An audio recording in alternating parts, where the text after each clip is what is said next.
Hello. What's up, everyone? Happy Wednesday. It is October 5th, and we are on box 91. I'm doing something new, trying to go live both on YouTube and Instagram at the same time. So bear with me because I'm going to try to follow your comments and combination.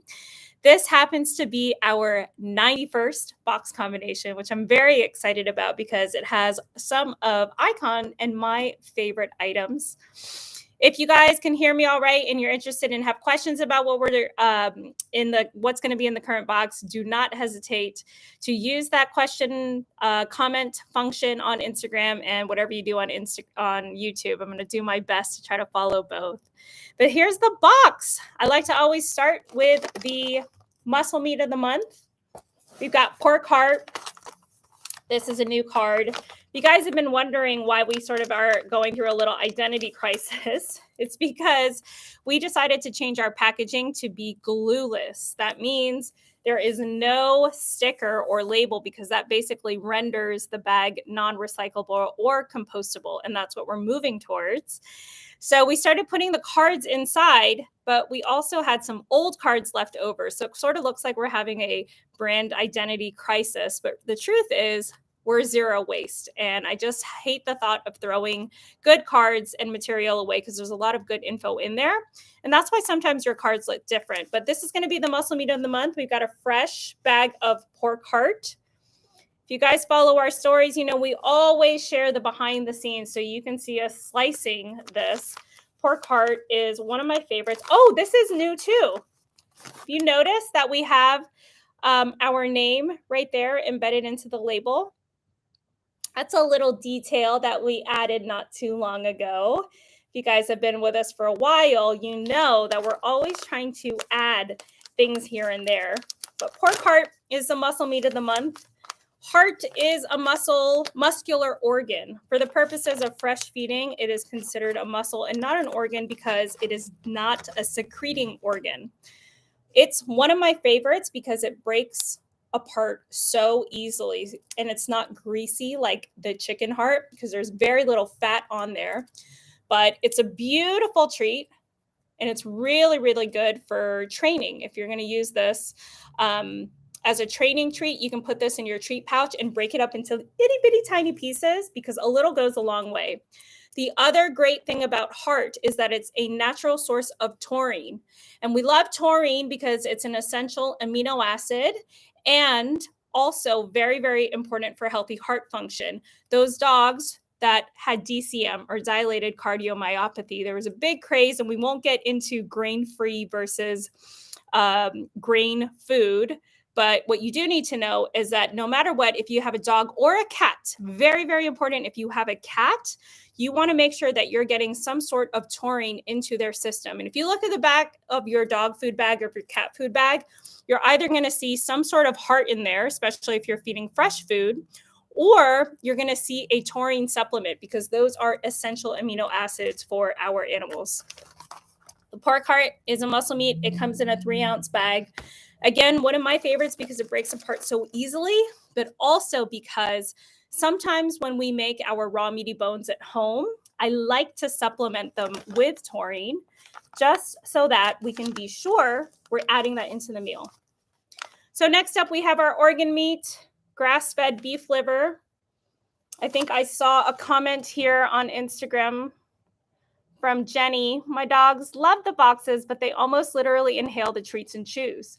Very hard to hold on for them to eat a whole item. Yes, that can happen. Probably a quick tip that I can give you if you guys are new to us and you find your dogs are just going crazy over the treats and chews and they're kind of gulping them down. One option is to hold them, but another low budget, easy alternative is to go to your local Home Depot or home improvement store and get yourself a vice grip. That vice grip will hold, you can put it, close it up on the end of a chew.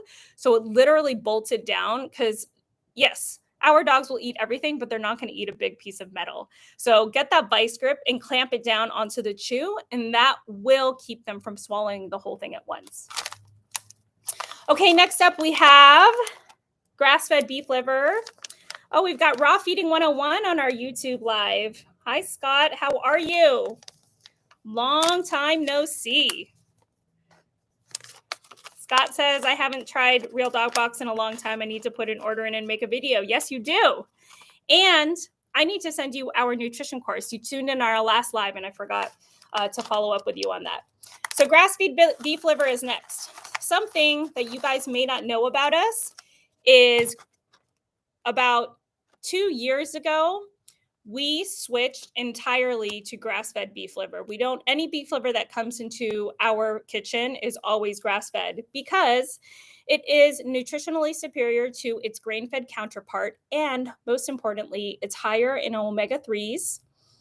And it also is a natural source of vitamin E. So this is the beef liver, beautiful organ meat, breaks apart so easily, just like this. I enjoy the grates leaving a mark right here because it actually makes it easier to split up into smaller pieces. One guideline that I like to follow when we're feeding organ meat, especially dried organ meat, because the truth is you're losing about 80% of moisture when we dry these. That means this 2-ounce bag right here of dried beef liver really comes from about 10 ounces of raw beef liver. And that's a lot in this little bag. And as you guys know, organ meat is very rich in nutrients and also rich in flavor. So your dogs are going to want to eat a lot of this, but you want to feed sparingly. So the guideline that I like to follow is to feed about the paw size of your dog's front paw, just like this. So not the whole paw, but just the big pad right here. That's what you want to start feeding. That's a good starting point for feeding any new food, but specifically dried organ meat. That's going to make a big difference in how your dog adjusts to feeding that new food.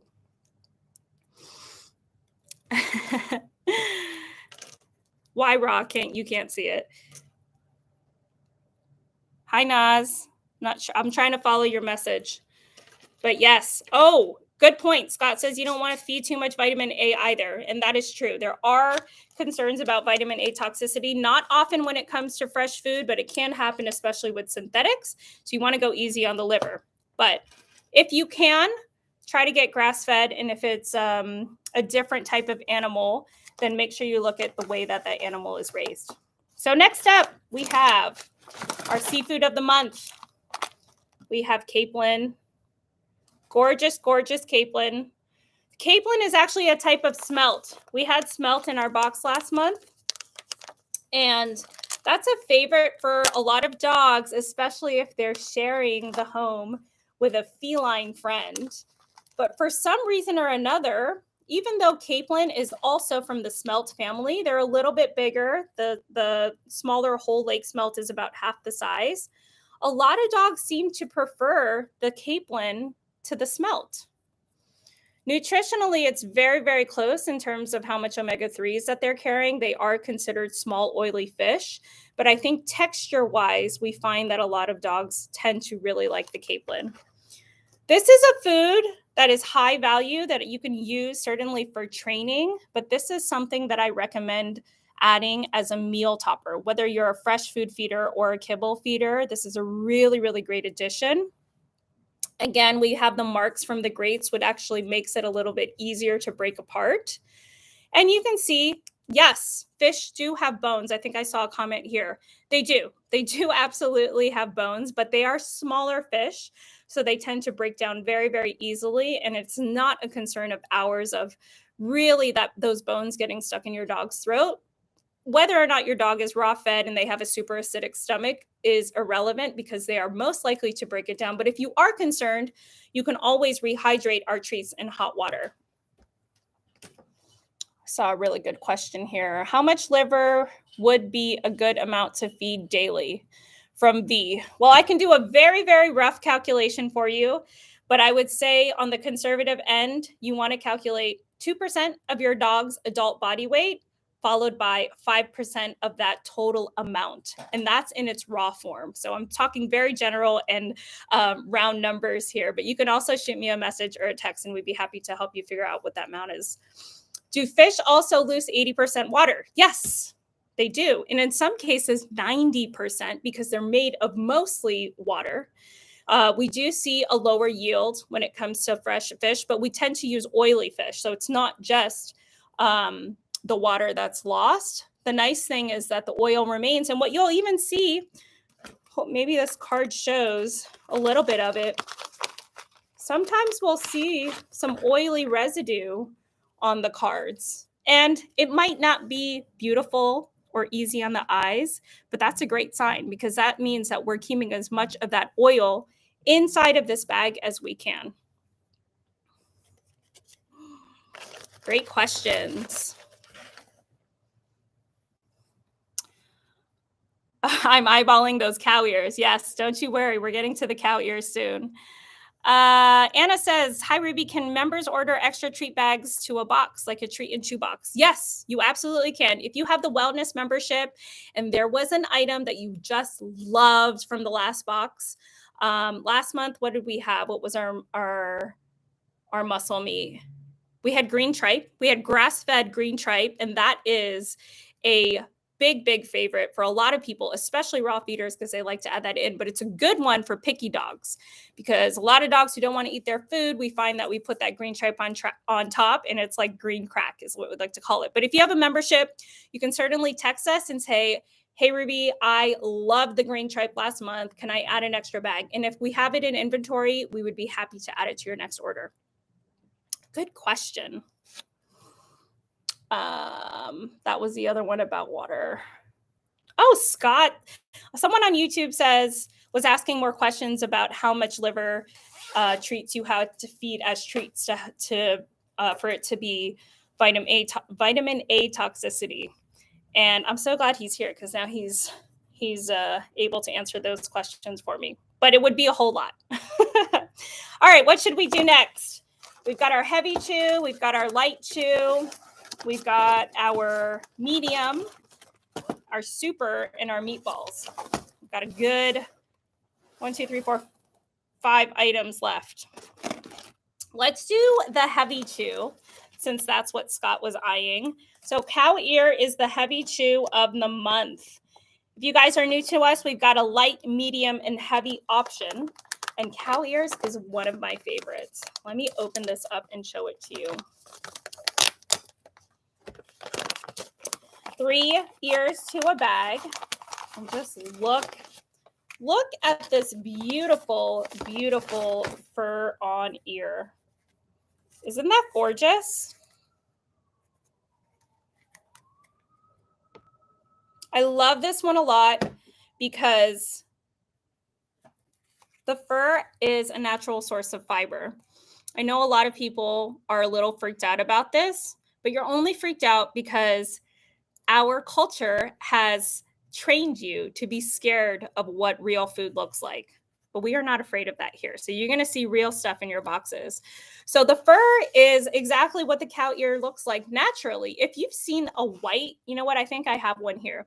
If you've seen a white ear in your pet store, that is not real. That is not natural. I mean, have you ever seen a cow with a white ear and no fur on it? That doesn't happen.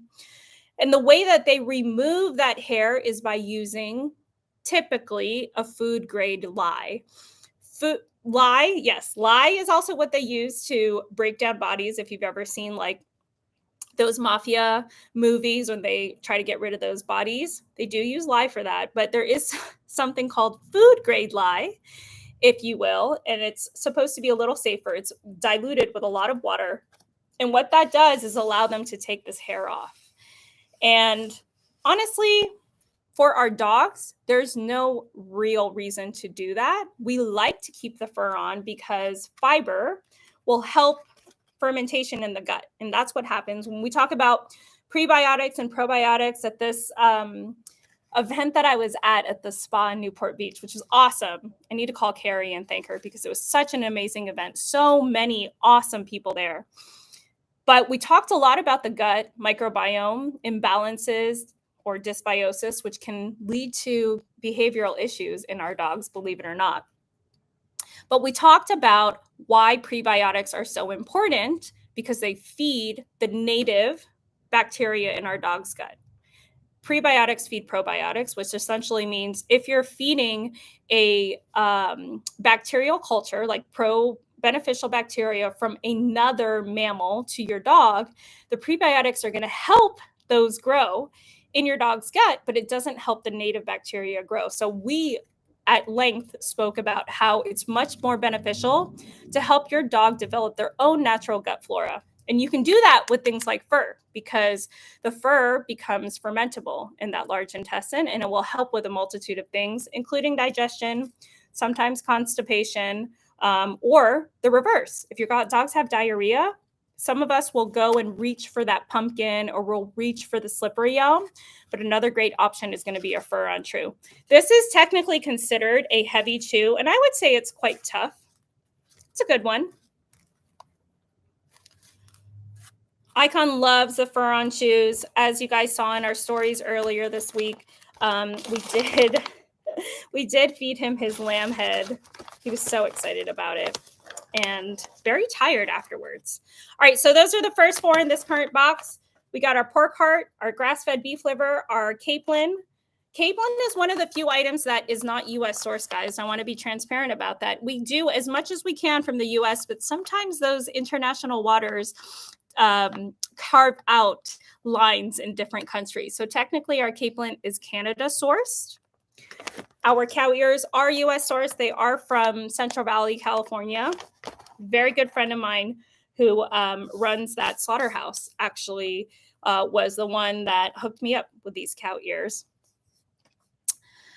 Scott says, I'm jealous you and Kimberly got to hang out recently. Yes, we were talking about you. You ought to bring your butt over here to San Diego because it is the cool place where all the cool kids come. Hey, David. No, it's not a goat ear. It is a cow ear. Is this your first time getting the cow ear, David? You've been with us for a while. Because we rotate our products every 4 weeks, you will start to see different things, but we rarely have the same box combo ever within the same year. And also, if you guys are new to us, if there's something that your dog doesn't love, that you're kind of weird about, or you don't know how to feed, shoot us a message. We can walk you through some suggestions or recommendations on how to introduce that to your dog. Or if it's just a no-go, we will remove it from your box. We add it to your do not send list, and we automatically replace those with other items that we have in inventory. Okay, next up, let's go the reverse. So that was cow ear was our heavy chew. Duck neck is going to be our medium chew. Duck neck is a really good one for beginner raw feeders because they don't really look like body parts and people tend to be less freaked out by them. But this is our medium chew of the month. There is a little bit of fat on the top, and fat is not a bad thing, guys. I want you to remember, dogs don't naturally use carbohydrates as their source of energy. They naturally use fat, but they are often accustomed to having high carbs in their system based on a dry food diet. Duck necks are one of the chews that we recommend, or the raw meaty bones we recommend getting from your local Asian or Mexican market or Latino market, or depending on where you're located, because they are 50% meat and bone, which makes doing calculations for your meals a lot easier. I also like them because they're long and they tend to be really good at getting in between the teeth. I tell everyone, it's not the bone that's the floss, it's the meat around it. And the act of actually ripping that meat off the bone is what is causing enough abrasion to scrape up any built up plaque or bacteria, which eventually turns into tartar. But this is a medium chew of the month. It does come 3 to a bag, just like the cow ears, and it will go relatively quickly. If you have a smaller dog, a lot of people instinctually want to just break this neck in half. You can totally do that because it's a medium chew. It's not that tough. But I actually recommend that you keep it whole and encourage your dog to chew it while you're holding it or put it into a chew holder, because the smaller a chew is, if you've got a gulper, the smaller the chew is a higher risk of gulping it down, which isn't to say that they're going to choke. What you will probably see happen is they'll get so excited and they'll gulp this 3-inch piece down, and then they'll regurgitate. And I know that looks very scary and kind of gross to us, but that's natural behavior of our dogs. And the reason why they regurgitate is because they're just not prepared for it to go down, because they didn't chew enough, or they didn't build up enough stomach acids to start breaking it down. So it's not only normal for them to regurgitate, but it's normal for them to go back and try to redo it. They're like, hold on, I messed that one up. Let me try again. And they'll go for it one more time. So if you have a dog that is a gulper, try to teach them how to chew and give them an opportunity to do that, to learn how to do that. And you can do that if you keep this in a whole piece rather than just breaking it in half for them. And that will make it a little bit more challenging, believe it or not, because they're going to have to use their paws. They're going to have to work for it. And it doesn't become then just a good source of nutrition. It becomes an activity. And that's something that I really love about our boxes. You can make this a mentally enriching activity. So this is our medium chew of the month. I wish Icon was here so I could have him try all these goodies for you. Let's see. I'm going to answer one question before I move on to the next that I saw here. Cheeky said, we have a chew box subscription. Is it possible to receive smaller chews, like breed specific? We love your boxes, but our Yorkie is only 4 pounds. Some chews are hard to break. My recommendation is twofold. So if your dog is 4 pounds, she's probably not going through an entire chew only box. But if you want chews for the dental cleaning, I recommend asking us to omit the medium and heavy chews, and we can send you an array of those light chews only. The other thing is you can also switch to a mini box, which has muscle meat, organ meat, and a light chew. And you'll only get those 3 to 4 pieces of chews a month. But honestly, if you've got a small dog, it's really easy to feed raw meaty bones. There it is. That was the question. Thank you, Newton, for posting that again. What's the best chew for cleaning teeth? Now, I'm really glad that you asked this because it gives me an opportunity to tell you every dog is different. So I can't just say there's one chew that is your end all be all or your magic bullet or whatever it is that they say. It depends on your dog. I would actually say raw meaty bones are going to be superior to our products, to air dried treats and chews. The raw meaty bones are the perfect texture to rip that meat off the bone. We dry them, and we dry them at a very low temperature so we can maintain as much nutritional value as possible. But we dry them to make it a little bit more convenient for you and for you to use our boxes as like a discovery tool. Like, oh crap, I didn't know that they sold duck neck at my local market. I can go pick those up raw. But I would say if you have when we say raw meaty bones, that truly means something with a bone in it and raw meat on the outside. And there's a lot of cuts. My personal favorite for my dog is a beef back rib. He loves them, and it allows me to put 2 beef back ribs. Like, you get a slab, and they're pretty thick. The back ribs are different than the short ribs and the ones that are up front, but they're about this thick, right? Like 3 inches each, and I feed him 2. And he gets up in there, and those are one of the chews that he'll like put in his back teeth and chew like this because it's long enough. He'll rip it off, so it'll really rub off the front canines.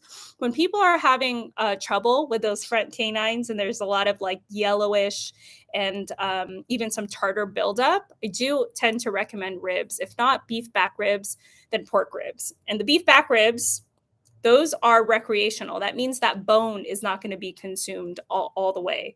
They're going to eat the meat on the outside of the bone and leave that bone behind. If you've got a smaller dog, I would say any one of our super chews is a great fit. But if we're talking raw meaty bones, wings. Wings are awesome because they're jagged. They've got a weird little shape and there's a little bit of fat on the outside. Same thing. They're going to rip that bone and they're going to have to hold the bone down to rip the meat off of the bone. But it just depends. It depends on your dog. And there may not be just one chew that fits your dog alone. My suggestion would be try a lot of different things, feed variety. My favorite thing about chews is that it lets dogs be dogs. Yes, it absolutely does. It absolutely does. Okay, let's get to the next item in the unboxing before I answer your question. I see you, David. I'm going to get to that next. All right, so light chew, chicken feet. The chicken feet actually come 4 to a bag. And I will tell you, there's never been a product, if there's ever been a product that Icon ever turned down, it was never the chicken feet. So they look just like this. Oh my gosh, can I tell you guys, when we first started, I think I have a video or at least a photo of this. My ass sat there and pedicured every single one of the freaking toes on the chicken feet. And it was just one bag. It was a 10-pound bag. These days, we're doing far more than 10 pounds. And I was just afraid that people were going to freak out when they saw it. Like they were going to be too scared to feed it. And it happens now a little bit, like very rarely. But after that one time, I was like, nah, I'm never doing that again. But chicken feet are a light chew. We last month had duck feet. Poultry bones are really nice because they're super lightweight. So they're a great introduction, especially for people who haven't fed raw meaty bones before. One thing to note, chicken feet have less calcium than other parts of the bird's body. So if you are feeding a raw diet and you're doing DIY at home, I highly encourage you to make sure that you're switching it up and not just using feet. If you want to use chicken or duck or turkey, all of those are birds, I would make sure that you're trying to rotate with some necks, rotate with some wings, rotate with the like chicken backs or even thighs, the quarters. You don't want to use this as your only source of bone. And just generally speaking, you want to be able to feed variety. So make sure you switch it up. So they just come 4 to a bag. These are going to come in handy for all of your Halloween little topples. I've seen you guys, your topples are so stinking cute. I don't have one here. I'm trying to get someone to design a topple plug for me. But if you get the topple and you put a little food, it could be dry food or it could be wet food. If it's dry food, rehydrate it with a little bit of water or kefir. If it's wet food or like raw food, stick your chicken foot in there and you can freeze it or stick it in like this because this looks cooler. And this can be your little spooky Halloween treat. While those kids are coming around, knocking on your door, asking for candy, you can keep your dogs busy with a little topple and this chicken foot right on top. Let's see. David says, how come you haven't opened your own store? What you talk about? This is my store. My store is real.dog. You know what? For anyone's in here that has a small business that's brick and mortar, I feel your pain right now. It's hard. There's a lot of overhead that comes with owning your own store, especially when times are tough, when gas prices and electricity and all of those raw materials increase in price and your customers aren't coming around as much. That overhead is something that you have to continue paying. And I really feel for a lot of our customers who own their own businesses, it's hard. So if you can, go out and support them. Even if they're dog treat makers, go buy from them. We are very fortunate to have had a customer base for these last 7 years who have been very, very loyal and supportive to us. And it allows us to be more agile than having our own store. I think what I would like to do if I could open my own like brick and mortar location, and we're already sort of doing this now, I would want to make it like a learning workshop. So once a month, we host our DIY raw workshops where we invite people in and we show you literally how to build your own bowl and prepare your food for 14 to 30 days for a whole month. And the feeling the satisfaction of how rewarding it is for someone to finally like touch this chicken foot and start to feel so much more comfortable and confident in feeding their dogs real food. It's unmatched. I don't know any other way to explain it other than like if you're a teacher, you know, when your student, like that light bulb goes off and it's like, yes, you get it and you can do it on your own and you don't need me anymore to do it. I think that's what my own store would be, but we're getting there. We'll see. Oh, that's a good question. Anna says, what is the best way to keep the treats and chews fresh so they don't go bad? In a cool, dry place. Simply put, we don't use any preservatives, but we do thoroughly air dry your treats and chews so that there's no moisture in them. And don't get me wrong, sometimes it happens. Sometimes they're not dried all the way, or somehow during packing, you know, something happened and a little bit of moisture gets into the bags, and that will cause mold from condensation as well. But if you keep it in a cool, dry place, they will last a very long time. We have our first box from 7 years ago. Maybe on year 10, I'll bust that one out. Scott says brick and mortar is rough. It is. It is. Dog Sandy, so informational. I love it. Wish you were near me in the UK. Well, don't you worry. We might be coming your way, at least on the online realm. I've been working really, really hard to get our virtual workshop set up. Keep your eyes peeled because I'm close. I'm very close.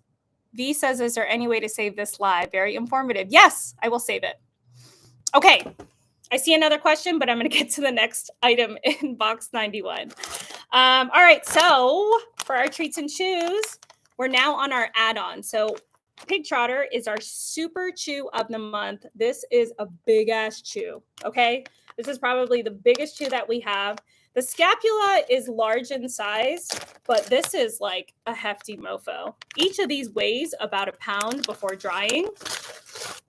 And it doesn't, because it's so, there's bone in it and there's a lot of meat in between, like a lot of collagen and tendons. This actually doesn't lose completely 80% water weight, but it's a big ass bone.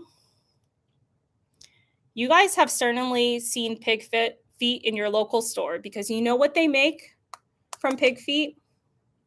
Stock.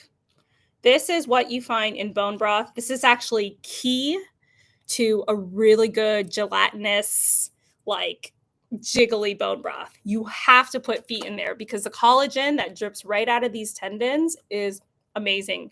Ramen is made with pig foot stock. And it takes a long time to get to that level of goodness. But this is also what I use when I make bone broth at home. Now, the super chews, these are for your extra heavy, I'll use the word aggressive chewers. And that doesn't mean that you have to have a big dog to have an aggressive chewer. You can have a little ass tiny chihuahua that will go to town on this. But the smaller your dog, the smaller the portion size. You want to be really, really cognizant of that. And it doesn't mean that you can only feed a little bit all the time. But when you're first starting out, start slow, start small. The pig foot is also higher in fat. If you're not sure, or if you're interested, on all of our cards, we have a QR code that takes you to a web page to give you more information about this. But we're also, by law, required to include the crude analysis. So the crude analysis includes protein, fat, fiber, and moisture. And the crude fat, and this is the minimum, so it might be a little bit more than this, but you know, we send in our treats to a lab for analysis, and the minimum is 28%. Whereas something like, let's see, like the duck neck. The duck neck we know has a little bit of fat. We saw that on the outside of it. The duck neck says crude fat minimum 12%. So 12% in this, 28 minimum percent in the pig foot. So if you find that your dog maybe has loose stool from consuming the pig foot the first time, it's probably because it's a little too much fat in one sitting for them. It doesn't mean that they can't get used to it or adjust. That means that maybe next time, feed a little bit less than you did. Something important, so you can store your half-eaten chews in the refrigerator or the freezer. Someone asked, what's the best way to keep the treats and chews fresh? So once they're half eaten, they're wet, right? And if you put them in an enclosed bag, what happens? Condensation. Even if you put this bag into the refrigerator, that food is already wet. And what's going to happen is the condensation will form, and there's likely for mold to form. So what you want to do with the pig foot is, instead of putting it in an enclosed bag after your dog has maybe, even if they just chewed a toe, okay, it's still going to be wet. And a toe is plenty because this is a hard ass chew.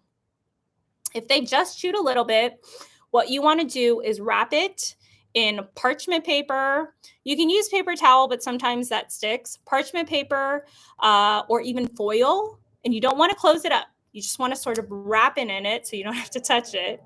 And just lay that flat either in your refrigerator or in your freezer so it will dry out. There is such thing as fridge drying or freeze drying, which you've probably heard of. And that means in that cold temperature, you're likely to draw out some of that moisture.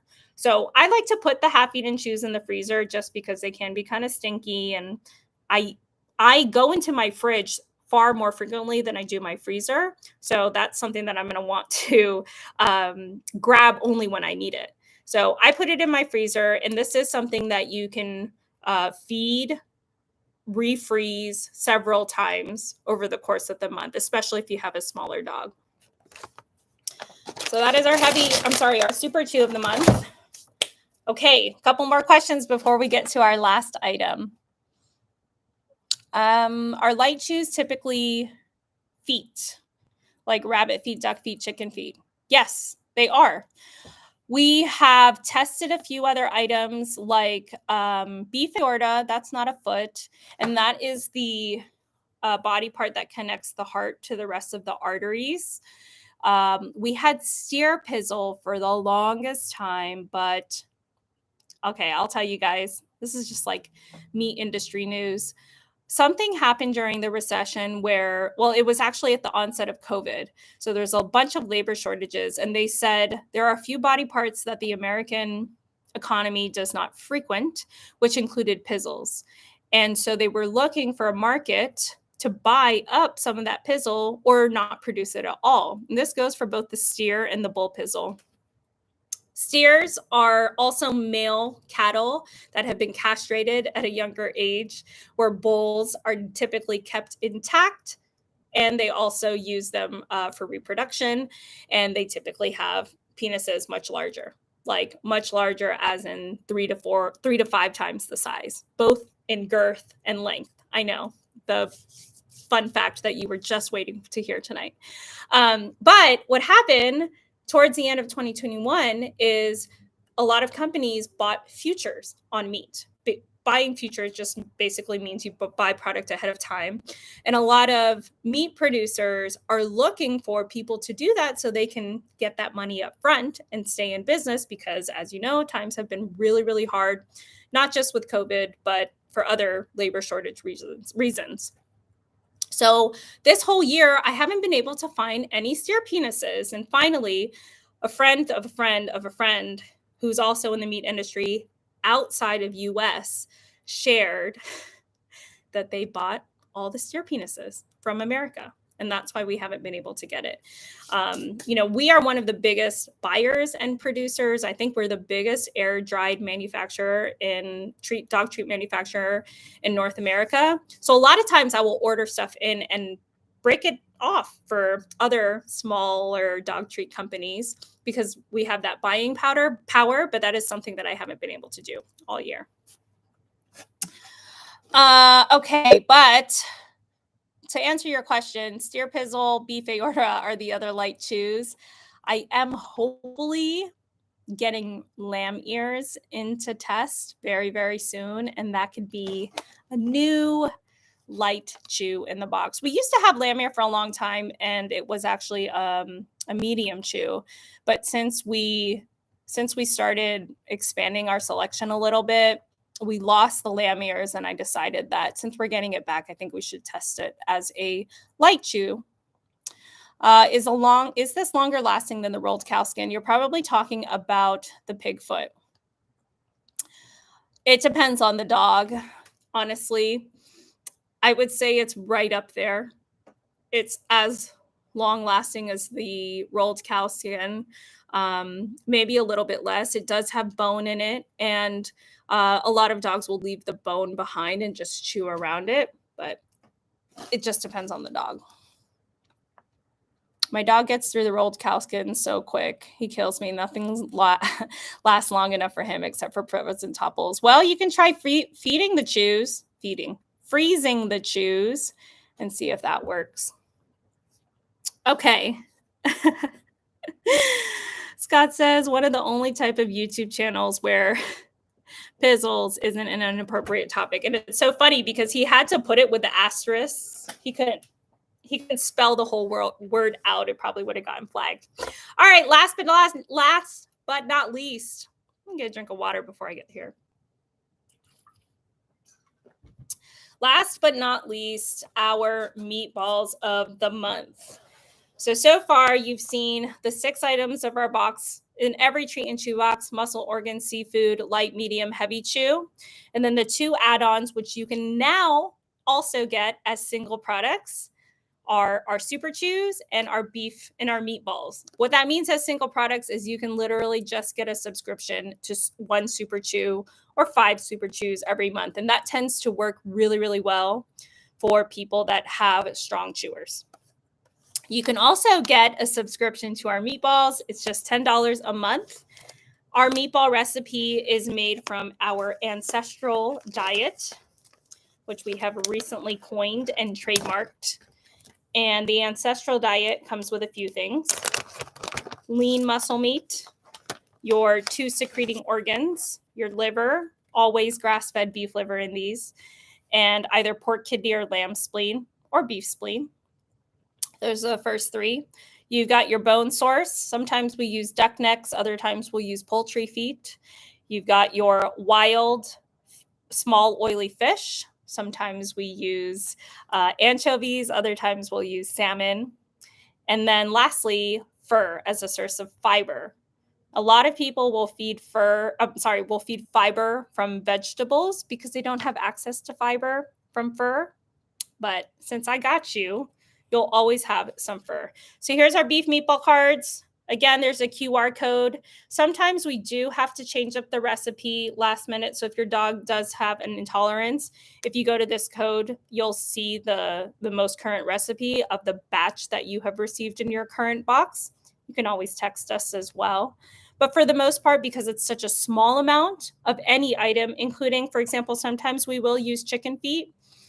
People that say their dog have chicken intolerances have never had a reaction from our meatballs because it's a very small amount, or because their dogs aren't truly allergic to chicken. But this is what our beef meatballs look like. I'm going to break one of them in half so you can see both the feet and the fiber in there. Aren't they beautiful? So it always has those 6 ingredients in there. You can kind of see that it's like hairy. It looks like you dropped your spaghetti meatball and it fell on the rug where all your dog hair is. Let's see. Scott says chicken sensitivities get misdiagnosed all the time. And by all the time, we mean almost 100% of the time. And even the use of the word allergies is often misused. So here's the inside of the meatball. In the beef recipe, we used rabbit. What do we use? Feet. We used rabbit feet. So those rabbit feet are going to be another source of calcium inside of there. So you can sort of see the hairiness. I was trying to find another piece where you could see the little chicken toe, but I don't see that in here. But the beef meatballs, because they're made from our Ancestral diet, this is going to be as close to a meal replacement as you will ever find. They are air dried. They remain the same way. I packed Icon's meals, his grinds for the month yesterday. You can check out my last Instagram post. That is what I feed Icon. He gets our grinds, he gets raw meaty bones, and he gets whole prey. Those are the three things that we typically rotate throughout the month. So same recipe that goes in your meatballs is the same thing that I feed my dog, and the rest of our team feeds their dogs. Something to note, I don't recommend feeding ground food all the time if you can help it. I feed it because it is convenient. I don't always have time to put Icon's meals together, but raw food is a really, really great way to start. You want to make sure you're giving your dog both mental stimulation, jaw exercise, and something to clean their teeth. And whether that's a raw meaty bone or one of our chews, please make sure you're trying to incorporate that into your dog's diet as much as possible, because it will change their lives. It will change the way they view dinner time. It's not just something that's like one and done. It becomes an actual activity to chew for a longer period of time. It's a part of their day. You know, they don't just chew it and it's done. When they go out for a walk and other dogs sniff them, they're like, man, you had something good. Sometimes we'll see our dogs roll on our chews. Oh my gosh, like we're going to have those green lip mussels soon in the next box, actually. And they have a very distinct smell. Personally, I think they smell delicious. I love the green lip mussels. I eat them all the time, and the team gets mad at me because they say that I'm always eating all of the product. But it can be a very weird smell for a lot of our dogs. And what we find is our dogs will just sniff it, kind of leave it alone, and then rub their backs on it. And everyone's like, what the heck are you doing? And for a lot of people that are sensitive to that seafood smell, they're like, gross, stop. But what your dog is most likely doing is trying to get the scent onto them because they want to show it off. They want to show it off to the other dogs in the neighborhood.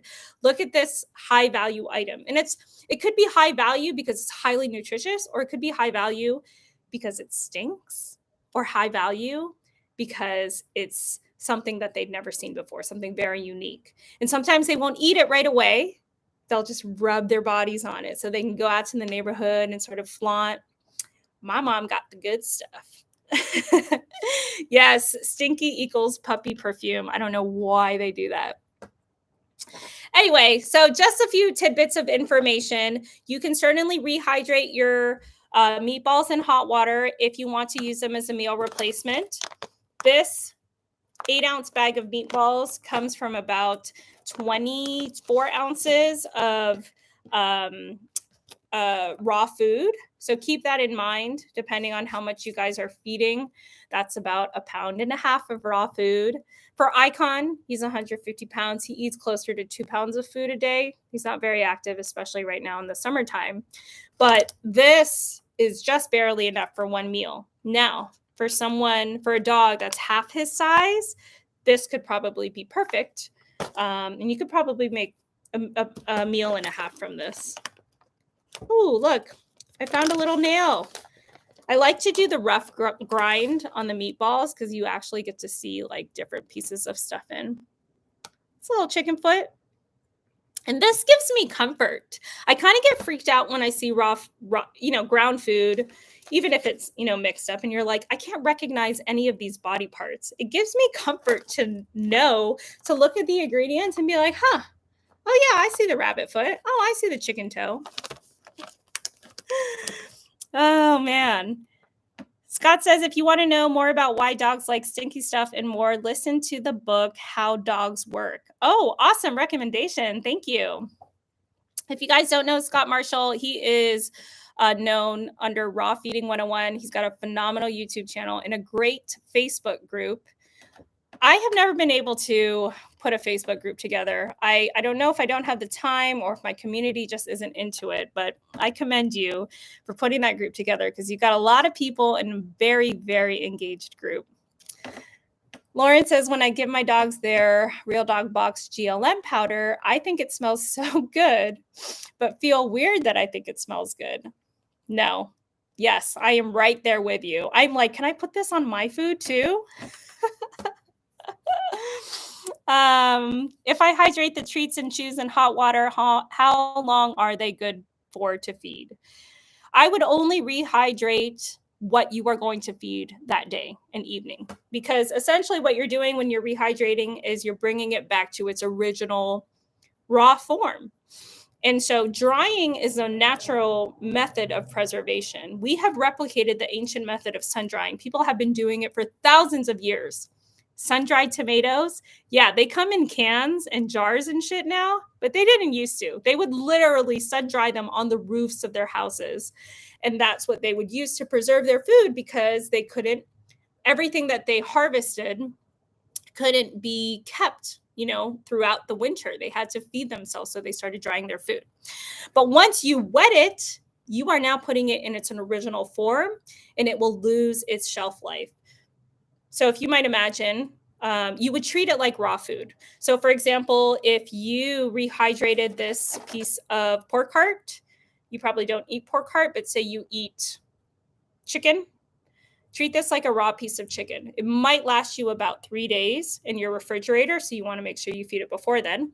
But your other option is to just hydrate what you need for that evening, for that day's meals. And if you're feeding a raw food, what's great is you don't even have to do that, because it will absorb the moisture that's in the raw grind already.